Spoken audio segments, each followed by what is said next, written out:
할렐루야. 오늘도 함께 예배하는 사랑하는 성도들 주님의 이름으로 환영하고 축복합니다. 평안하셨습니까? 네. 찬양대는 많이 평안하셨나 보네요. 네. 여러분들 표정을 보니까 무더위에 지치신 분도 있는 것 같고요. 네. 잠 잘 못 이루시고 입맛도 없으시고 그런 분도 있지요. 우리 옆에 있는 분들에게 더운 날씨 힘내시라고 옆에 같이 보시고 힘내세요 이렇게 인사 한번 하고 말씀 나눌까요? 네. 힘내세요. 네.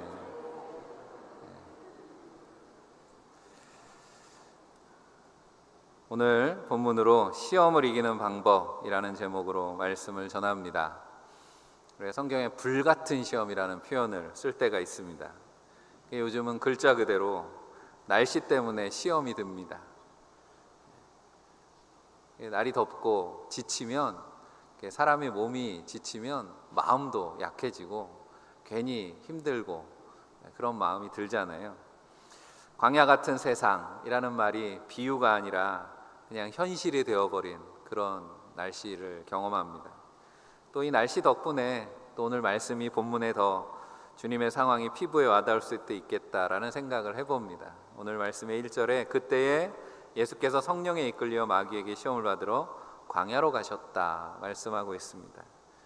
성경이 말씀하는 그때라고 하는 건 앞에 나오는 3장에 예수님께서 요단강에서 세례 요한으로부터 세례를 받으셨죠. 세례를 받으신 이후에 예수님이 바로 사역을 하신 것이 아니라 광야로 가셨다라고 성경은 말씀하고 있는 거죠. 그런데 예수님께서 성령에 이끌리셔서, 그러니까 성령의 인도하심을 받아 광야로 가셨다라고 말씀하고 있습니다. 이 말씀을 통해서 우리는 때로 성령께서 우리를 광야로 이끌고 가시기도 한다라는 것을 깨닫게 됩니다. 그러니까 우리가 광야와 같은 시간에 있다라고 여겨질 때, 왠지 내 삶이 풀리지 않고 아무도 내 곁에는 없는 것 같고 마치 하나님 살아계시지 않은 것처럼 느껴지는 그런 광야와 같은 시간이 있다면, 성령께서 나를 인도하시는구나, 하나님께서 하나님의 자녀로 단단하게 세우시기 위해서 은혜를 베풀어 주시는구나, 그렇게 믿으시기를 바랍니다. 주님은 광야에서 그렇게 40일 동안을 아무것도 드시지 않았습니다. 그렇게 줄이신 후에 마귀의 시험을 받으셨다 말씀합니다. 시험이라고 하는 말, 성경에 보면 시험에는 여러 가지 모양이 있는 것 같습니다. 믿음의 시련이라는 말도 있고, 또 영어에 보면 테스트라고도 하고, 또 유혹이라는 말, 영어로 하면 temptation으로 번역된 그런 표현도 있습니다. 어떤 면으로 보면 시험이 가지고 있는 여러 가지 그런 성격이 있다라고도 이해할 수 있겠고, 또 상황에 따라서는 그런 여러 종류의 시험이 다 중복돼서 나타나기도 합니다. 믿음의 시련이라고 하는 표현은 야고보서나 베드로전서에 나오는데요. 야고보서 1장 2절 3절에 보면 내 형제들아 너희가 여러 가지 시험을 당하거든 온전히 기쁘게 여기라. 이는 너희의 믿음의 시련이 인내를 만들어내는 줄 너희가 알미라. 시험을 당하거든 기쁘게 여기라 라는 말씀에 이어서 그 시험을 믿음의 시련이라고 그렇게 설명해 주고 있습니다. 그리고 인내라는 표현도 이어져 나오죠. 그래서 인내, 연단이라는 말이랑 연결되어서 신앙의 성숙을 위한 훈련의 과정으로서 믿음의 시련, 시험을 이야기합니다. 이런 시험은 우리에게 유익이 됩니다. 믿음의 시련이기 때문에. 그래서 시험을 만나면 기뻐하라는 거죠. 우리의 믿음을 훈련할 기회라고, 우리의 믿음을 온전하게 하기 위한 것이라고 말씀하는 거죠. 그리고 이런 시험은 피하면 안 됩니다. 그리고 피할 수도 없습니다. 믿음의 훈련을 위한 시험은 우리를 성장하고 성숙시키기 위한 하나님의 계획이기 때문에 우리가 의도적으로, 인위적으로 피한들 피해지지도 않고, 또 피하고 나면 똑같은 시험을 또 맞이하게 됩니다. 여러분들이 신앙생활하면서 경험하게 되는 거죠. 그런 믿음의 시험은 인내로 극복해야 되는 거죠. 한 단계 이렇게 성장하는 그런 시간으로 삼아야 되는 겁니다. 두 번째로 시험을 테스트라고 그렇게 이야기하는 말씀은 대표적인 게 창세기 22장에 나오는 하나님께서 아브라함을 시험하셨다라는 표현이 나옵니다. 하나님이 시험을 하시네. 시험의 내용이 뭡니까? 이삭을 번제로 드리라는 거죠. 아브라함에게 100세가 되어서 주신, 아들을 낳지 못할 거라고 생각했는데 기적같이 아들을 낳았습니다. 그런데 그 아들을 내게 제물로 바치라 말씀합니다. 야속하게도 하나님께서 아브라함에게 말씀하시는데 그 시험은 아브라함의 믿음을 보시기 위해서 시험하셨다라고 하는 거죠. 그래서 믿음의 검증을 위한 시험입니다. 여러분들도 학교 다닐 때 시험 많이들 보셨잖아요. 시험이라고 하는 거 왜 봅니까? 학생들은 보기 싫어하지만 그 수준이 얼마나 되는지, 배운 것을 잘 소화하고 있는지, 그래서 혹시라도 부족한 부분은 없는지 검증하기 위해서, 아니면 뭐 입시나 취업을 준비하는 청년들 같은 경우에 시험을 통해서 내가 뭔가 인증을 받는 거잖아요. 그리고 그 결과 아브라함도 믿음의 사람이라고 하는 하나님의 인정을 받고 아브라함이 축복을 받게 되지 않았습니까? 세 번째로 시험을 유혹이라고 할 때 오늘 우리가 읽은 말씀에 나오는 내용이죠. 대적 마귀가 우리를 시험합니다. 마귀는 예수님도 시험했습니다. 믿음을 흔들기 위한 시험입니다. 오늘 3절에 마귀를 시험하는 자라고 말씀합니다. 그런데 광야 시험을 예수님에게, 공생애를 앞둔 예수님에게 예수님을 테스트하기 위한 거다라고 그렇게 이해한다면 그건 좀 잘못된 이해인 것 같습니다. 그러니까 예수님이 과연 인류를 구원할 메시아로 적합한가, 예수님을 검증하기 위한 어떤 통과 의례로 이 말씀을 이해하기도 하지만 그렇게 이해하면 문제가 생기죠. 왜냐하면 예수님께서 왜 마귀에게 시험을 받으셨는가라고 하는 것을 잘못 이해할 수 있기 때문에 그렇습니다. 왜냐하면 예수님은 시험을 받을 필요가 없는 분이셨기 때문에, 우리와 같이 비록 육신을 입고 계셨지만 주님은 죄가 없으신 분이셨습니다. 그러니까 신앙의 훈련이 필요하다든지 주님이 믿음을 검증받아야 될 분이 아니다라고 하는 거죠. 그리고 마귀의 유혹에 빠져서 하나님 앞에 죄를 범할 분도 아니셨기 때문에 그렇습니다. 그렇다면 예수님이 당하신 이 시험의 의미는 뭘까라고 하는 겁니다. 왜 성경은 이런 말씀을 기록해주고 있을까? 우리가 이 말씀을 이해하기 위해서는 예수님께서 공생의 사역 가운데 전하신 메시지가 뭔가라는 것에 주목해 봐야 되겠습니다. 예수님의 공생의 사역을 시작하시면서 첫 번째 선포하신 메시지, 여러분 기억하시죠? 마태복음 4장 17절에 회개하라 천국이 가까이 왔느니라 말씀하셨습니다. 회개하라, 천국이 가까이 왔다. 예수님이 선포하신 것은 하나님 나라가 회복될 것이다 라고 하는 메시지였습니다. 회복될 것이다 라는 말씀의 의미는 잃어버렸다는 거죠. 그러니까 인간들이 하나님의 나라를 잃어버렸습니다. 왜 잃어버렸습니까? 마귀의 유혹에 넘어가서 하나님 말씀에 불순종했기 때문에 잃어버렸습니다. 예수님은 그 잃어버린 하나님의 나라를 회복하기 위한 사역을 하시는 겁니다. 그리고 그 사역에 방해하는 마귀의 모든 의도는 결국 실패하고 말 것이다 라는 사실을 분명히 보여주시기 위해서 주님이 시험을 겪으셨다라고 하는 거죠. 그런 의미로 이해해 본다면 사실 광야에서 시험을 받으신 것은 예수님이 아니라 마귀였는지도 모릅니다. 이 세 번의 시험을 통해서 마귀는 예수 그리스도 앞에 결코 승리할 수 없다는 사실을 깨닫게 되었을 것이기 때문에 그렇습니다. 광야 시험에 이런 의미가 담겨 있다라고 하는 사실은 오늘 본문이 어떻게 기록되었을까에 대해서 조금만 생각해 보아도 알 수가 있습니다. 그러니까 오늘 말씀이 성경에 기록됐잖아요. 우리 오늘 마태복음 읽었으니까 마태 이름으로 기록이 됐습니다. 마태도 예수님의 제자잖아요. 마태, 마가, 누가 공관복음이라고 우리 부르는 이 세 개의 복음서에 오늘 이 시험 사건이 그대로 다 기록이 되어 있습니다. 그런데 복음서에 기록된 이 사건을 제자들이 어떻게 알고 기록했겠냐라고 하는 겁니다. 광야에서 공생의 사역도 전에, 제자들을 부르시기도 전에 예수님께서 홀로 당하신 시험인데 이것을 어떻게 알고 기록했을까요? 예수님께서 제자들에게 함께 계실 때 이야기해 주시지 않았겠습니까? 내가 이 사역을 시작하기 전에, 너희를 만나기 전에 내가 광야에 있었어. 광야에서 40일 동안 기도하고 있을 때 마귀가 와서 시험을 했고 내가 그 시험을 이렇게 이겼다. 주님이 말씀하셨다라고 하는 게 맞겠죠. 당신이 마귀에게 시험당하신 이야기를 그러면 제자들에게 이렇게 구체적으로 전해주신 의도가 무엇일까라고 하는 겁니다. 그것은 마귀는 그런 존재라는 걸 알려주시기 위함이겠죠. 그리고 마귀가 너희도 시험할 거다라는 것도 알려주시는 겁니다. 그리고 그 시험 당하는 거 이상하게 생각하지 말고 원래 마귀는 그런 존재이니까 너희도 그렇게 말씀으로 이기라 라고 하는 것을 가르쳐 주시기 위해서지요. 내가 마귀의 시험을 이긴 것처럼 너희도 이기게 될 것이다. 또한 너희보다 먼저 마귀의 시험을 내가 당했으니까 걱정하지 마라. 너희가 시험 당할 때 너희를 도우실 것이다 말씀해 주시기 위함이었겠죠. 오늘도 모든 시험 가운데 우리를 도우시는 주님의 음성 들으시기를 바랍니다. 그래서 여러분 인생 가운데 어떤 시험도 이기는 성도들이 다 되시기를 간절히 축복합니다.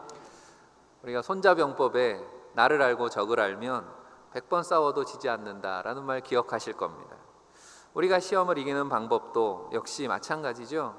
마귀가 어떻게 시험하는가, 오늘 말씀 덕분에 우리가 그것을 배우게 되는 거죠. 첫 번째로 마귀가 우리를 시험하는 방법은 의심하게 합니다. 근본적인 것에 대한 시험이죠. 오늘 첫 번째, 두 번째 시험에 공이 나오는 마귀의 유혹의 음성이 이겁니다. 내가 만일 하나님의 아들이거든 이라는 말이죠. 예수님을 시험하면서 두 번이나 마귀가 이 표현을 사용합니다. 예수 그리스도가 하나님의 아들이신 것을 마귀가 몰라서 이렇게 말하는 거겠습니까? 아니죠. 의심하게 만드는 겁니다.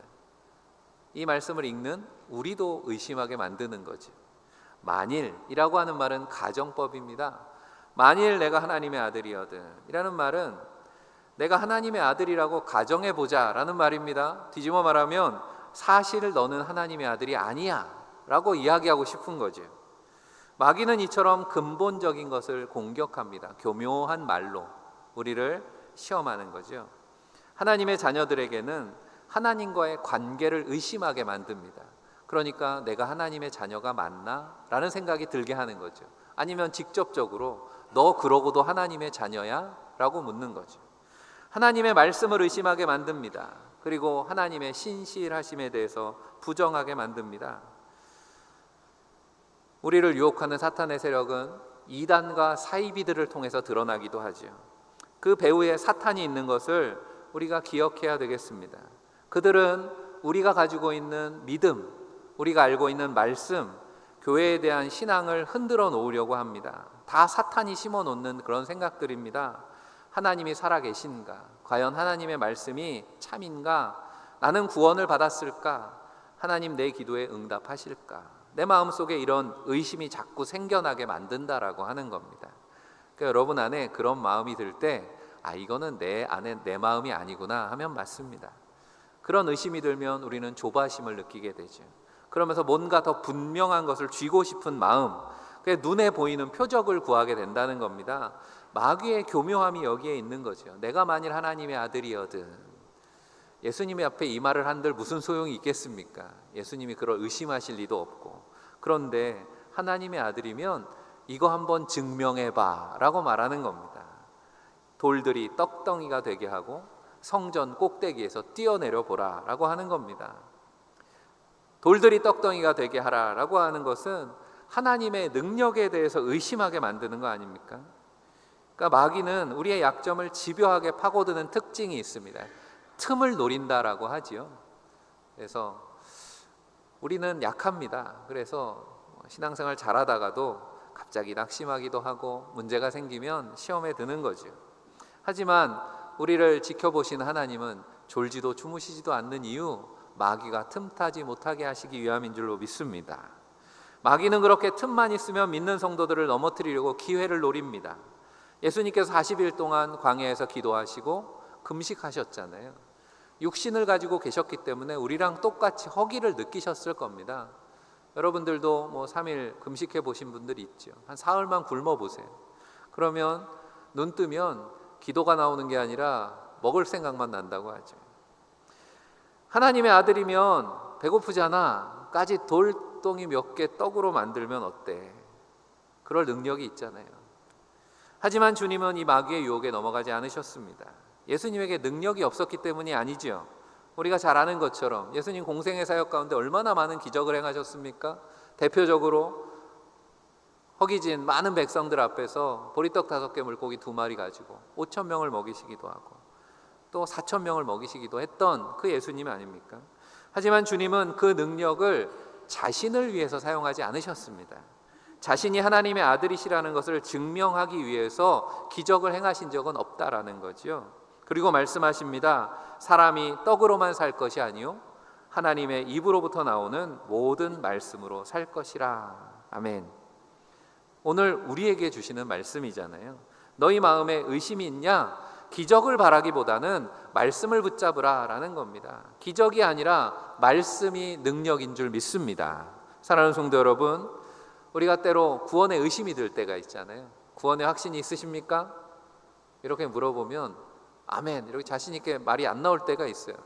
어떤 때 그렇습니까? 뭔가 내가 잘못했을 때, 아니면 내가 영적으로 아니면 육체적으로 좀 낙심하고 침체됐을 때, 그럴 때 영락 없습니다. 그럴 때 누구라도 구원의 확신이 있습니까? 그럼 그때는 왠지 의심이 든다는 거죠. 하지만 성경은 분명히 말씀합니다. 하나님의 말씀을 들으시기를 바랍니다. 요한일서 5장 13절 같이 읽어볼까요? 내가 하나님의 아들의 이름을 믿는 너희에게 이것을 쓰는 것은 너희로 하여금 너희에게 영생이 있음을 알게 하려 함이라. 아멘. 여러분 말씀을 가까이 하시기를 바랍니다. 그러면 여러분 안에 영생이 있다는 사실을 알게 됩니다. 믿으라고 하지 않았습니다. 이미 우리는 믿음을 가지고 있기 때문에. 누구에 대한 믿음입니까? 우리의 구원자이신 하나님의 아들 예수 그리스도에 대한 믿음입니다. 그 믿음이 있다면 그 믿음이 있는 자들에게 하나님께서 성경을 주신 겁니다. 성경을 그렇게 표현하지요. 특별 계시라고. 특별하다라는 건 믿는 자들에게 주시는 거라는 겁니다. 믿는 자들에게 하나님의 말씀을 주십니다. 하나님을 보게 하고 알게 하기 위해서. 하나님 어떤 분입니까? 우리에게 영생을 주시는 분입니다. 그러니까 믿는다면 말씀을 통해 우리에게 영생이 있음을 알게 된다라는 말씀이죠.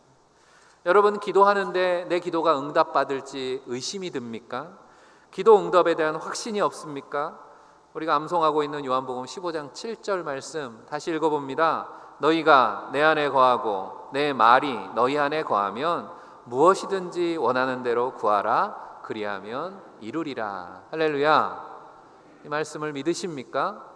우리가 구하면 하나님 들으십니다. 우리가 구하는 모든 것을 다 들으십니다. 그리고 하나님의 뜻대로 이루십니다. 내 기도가 응답받는다라고 하는 건 하나님의 뜻이 나를 통해 이루어진다라고 하는 거죠. 그런데 우리는 자꾸 의심합니다.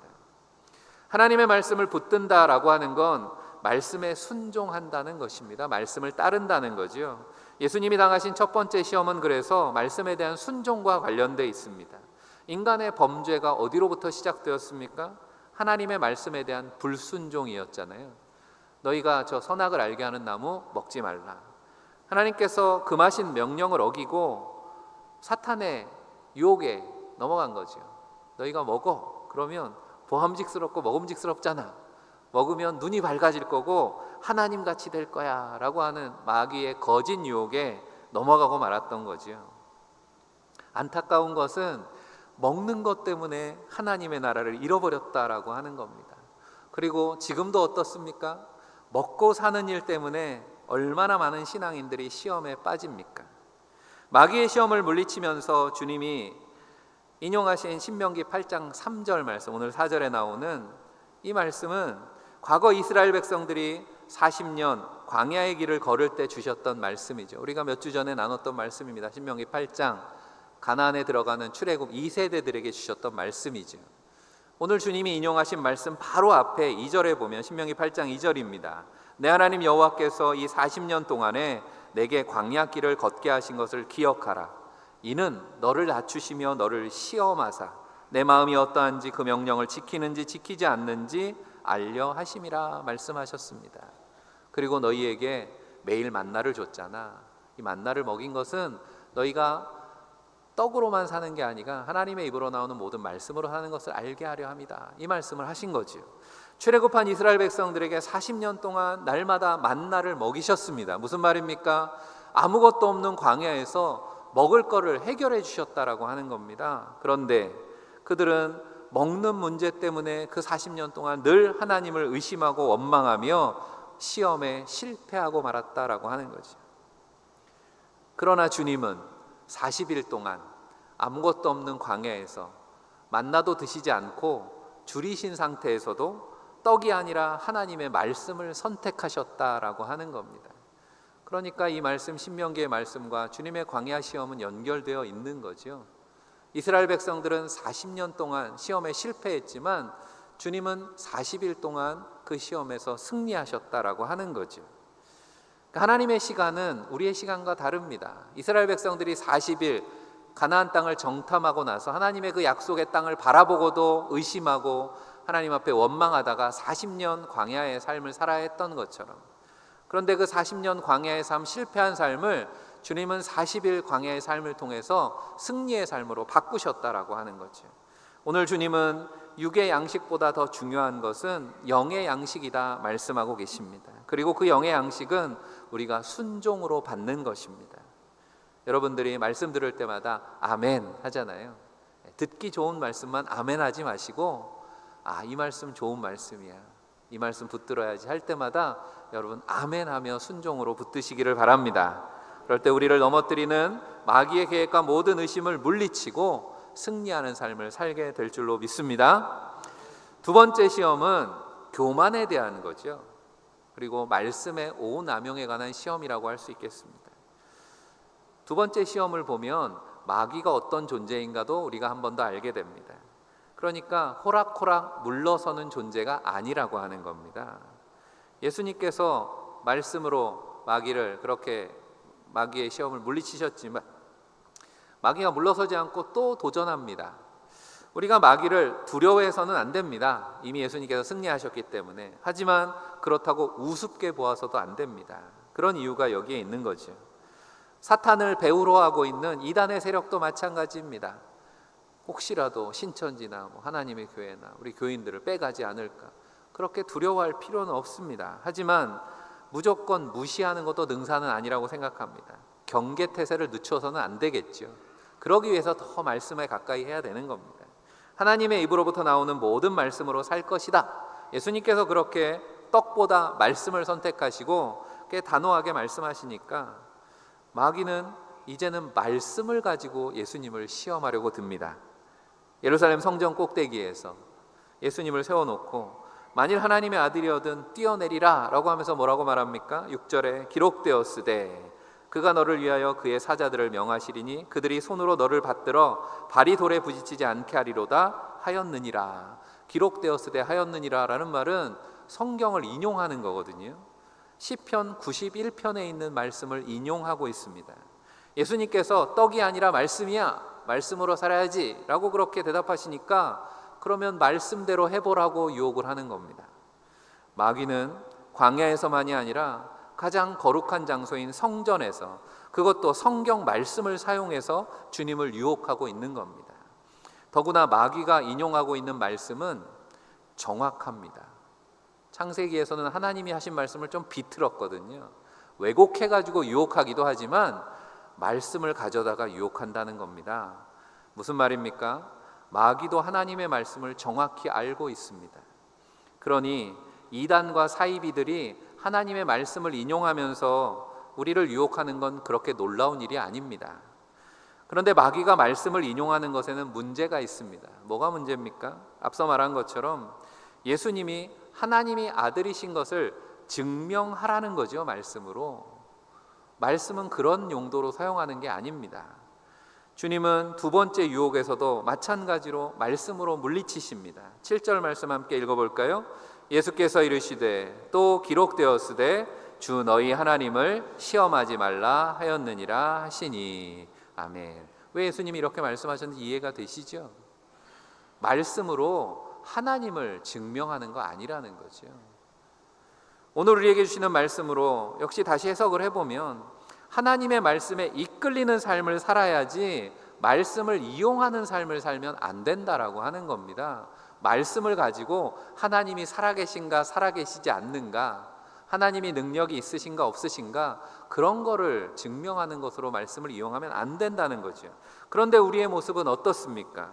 코에 걸면 코걸이, 귀에 걸면 귀걸이 식으로 우리의 필요한 대로 말씀을 이용하고 있진 않냐라고 하는 겁니다. 그걸 제일 잘하는 게 이단들이라니까요. 여호와의 증인들 같은 거 만나보셨습니까? 성경 말씀을 어쩜 그렇게 잘 알고 있습니까? 마귀가 인용한 시편 91편에서 하나님의 말씀의 핵심은 여기에 있습니다. 우리가 말씀을 열심히 읽어야 되는 이유도 그렇습니다. 이단들이 말하는 건 말씀을 왜곡하는 거예요. 그 말씀의 진의가 아닌 엉뚱한 의미를 끌어다가 자신들 편의대로 이용합니다. 사탄이 그렇게 하는 거죠. 마귀도 교묘하게 이 말씀의 의미를 감추고 자기가 필요한 말만 하고 있는 겁니다. 시편 91편은 얼마나 아름다운 시편입니까? 시편 91편 14절 말씀 우리 같이 읽어봅시다. 하나님이 이르시되 그가 나를 사랑한즉 내가 그를 건지리라. 그가 내 이름을 안즉 내가 그를 높이리라. 아멘. 하나님은 우리를 사랑한다 말씀하십니다. 그가 나를 사랑한즉 내가 그를 높이겠다. 하나님의 뜻은 여기에 있습니다. 하나님의 말씀을 사모하고 그 뜻대로 살려고 할 때 하나님은 우리를 높여주시는 줄로 믿습니다. 그런데 하나님의 말씀을 내 마음대로 뜻대로 해석하는 게 문제지요. 스스로 높아지려는 게 문제입니다. 사탄이 그런 존재잖아요. 스스로 높아지려다가 하나님에게서 벌받고 멸망한 존재가 바로 사탄, 교만한 존재였습니다. 하나님처럼 되고자 하는 교만함이 우리에게도 낙원을 잃어버리게 만들었습니다. 하나님을 시험치 말라라는 주님의 말씀은 오늘 내게 들려주시는 하나님의 말씀 앞에 겸손하라라고 하는 겁니다. 말씀 좀 안다고 실제로는 말씀대로 살지도 못하면서 그저 말씀을 장신구처럼 달고 살지 말라라고 하는 것입니다. 오늘 본문에서 보는 것처럼 마귀가 우리보다 말씀을 더 잘 알고 있을 수 있습니다. 그러므로 우리가 늘 두렵고 떨리는 마음으로 하나님의 말씀을 사모해야 되는 것입니다. 그래도 명색이 하나님의 자녀들인데 마귀에 뒤처져서는 되겠습니까? 말씀을 사모하시기를 바랍니다. 사랑하는 성도 여러분, 입술로만 말씀을 외우는 것 하나님의 말씀에 대한 모독일 수 있습니다. 두렵고 떨리는 마음으로 겸손함으로 하나님의 말씀을 사모하시고 내 마음에 품고 그 말씀대로 살아갈 때 우리도 모든 교만을 이기고 승리하게 될 줄로 믿습니다. 마지막 세 번째 시험은 욕심에 대한 거죠.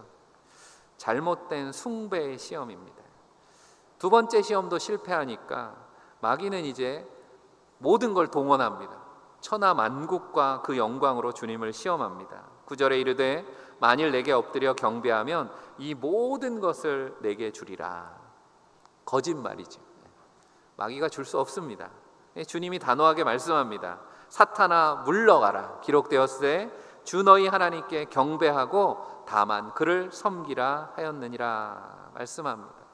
예수님께서 그저 한마디로 쉽게 물리치셨다라고 생각할 수 있지만 사실 우리에게는 이런 유혹이 올 때 그렇게 단호하게 물리치는 거 쉽지 않습니다. 천하 만국과 그 영광이라는 말에 담긴 것이 무엇입니까? 우리의 삶 전체잖아요. 우리의 삶에 물질도 우리의 삶에 담겨 있는 것이죠. 명예나 지식이나 지위나 권력이나 건강이나 자녀의 축복이나 인간이 누릴 수 있는 모든 행복이 담겨 있습니다. 만일 내게 엎드려 경배하면 이 모든 행복을 내게 주리라. 사탄은 우리를 그렇게 시험합니다. 고전 작품인 파우스트에 나오는 그런 내용이잖아요. 나랑 약속하자는 거죠. 나한테 영혼을 팔라는 겁니다. 그러면 네가 살아가는 동안에 모든 걸 다 너에게 허락해 줄 거다. 마귀는 우리의 귀에 이렇게 속삭입니다. 지금 이 시간에도 마귀의 유혹에 넘어가서 세상의 욕심을 따라 살아가는 인생들이 얼마나 많습니까? 하지만 우리가 기억해야 되는 말씀이 있습니다. 오늘 우리가 외울 말씀인데 이번 주 암송 성구 마태복음 6장 33절이죠. 같이 읽어봅니다. 그런즉 너희는 먼저 그의 나라와 그의 의를 구하라. 그리하면 이 모든 것을 너희에게 더하시리라. 아멘. 이 말씀을 여러분 현대인의 성경으로 읽어보시면 이 모든 것을 너희에게 더하시리라 라는 말씀을 너희에게 덤으로 주시리라 말씀합니다.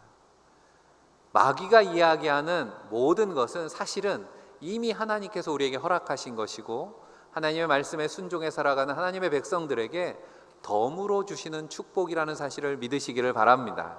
축복은 그런 거죠. 하나님 주시는 복은 우리에게 주시는 거지 우리가 쫓아가는 게 아니다라는 사실을 잊지 마시기 바랍니다. 마귀가 하는 말은 거짓이라는 게 드러났습니다. 세상의 모든 행복, 참 행복을 주시는 권한은 오직 하나님께만 있는 것입니다. 마귀는 세상에 대한 헛된 욕심을 내 마음에 자꾸만 불어넣습니다. 마치 자기가 그 행복을 줄 수 있는 것처럼. 하지만 그럴 때마다 주님의 도우심을 따라서 단호하게 외쳐보시기를 바랍니다. 한번 따라해 볼까요? 사탄아 물러가라. 평소에 잘 쓰십니까? 잘 안 쓰시면 한번 해보시기 바랍니다. 마음에 의심이 들 때, 뭔가 두려울 때, 아니면 내가 뭔가 욕심에 이끌릴 때 사탄아 물러가라. 하나님 앞에 올바른 예배자로 서기 위한 방법임을 믿으시기를 바랍니다. 오늘도 우리의 대적 마귀는 우리를 의심하게 하고 교만하게 하고 헛된 욕심으로 우리를 호시탐탐 유혹합니다. 하지만 사랑하는 성도 여러분, 주님께서 이미 그 마귀를 이기셨습니다. 마귀는 패했습니다. 예수 그리스도의 이름이 승리했습니다. 시험을 이기는 예수 이름의 능력이, 권세가 우리에게 있음을 믿으시기를 바랍니다. 유혹과 시험이 많은 광야 인생길입니다. 말씀에 순종함으로 의심을 이기시기를 바랍니다. 거룩한 말씀 앞에 두렵고 떨림으로, 겸손함으로 교만을 이기시기를 바랍니다. 그리고 하나님만을 경배함으로 우리 안에 모든 헛된 욕심을 이기고 승리하는 성도들이 다 되시기를 주의 이름으로 간절히 축원합니다. 기도하겠습니다. 사랑의 하나님, 연일 이어지는 무더운 날씨 가운데도 사랑하는 성도들 영육의 강건함 지켜주시는 은혜를 감사합니다. 불같은 시험이 많은 세상입니다. 의심과 교만과 욕심에 너무도 쉽게 넘어지는 우리의 연약함을 주여 불쌍히 여겨 주옵소서. 모든 시험을 이기고 승리하신 주님을 바라봅니다. 우리도 날마다 말씀 의지하게 하시고 말씀 앞에 겸손하게 하셔서 하나님만 온전히 예배하는 하나님의 자녀들로 승리케 하여 주옵소서. 모든 시험을 이기시고 우리에게 승리를 주시는 우리 주 예수 그리스도 이름 받들어 간절히 기도하옵나이다. 아멘.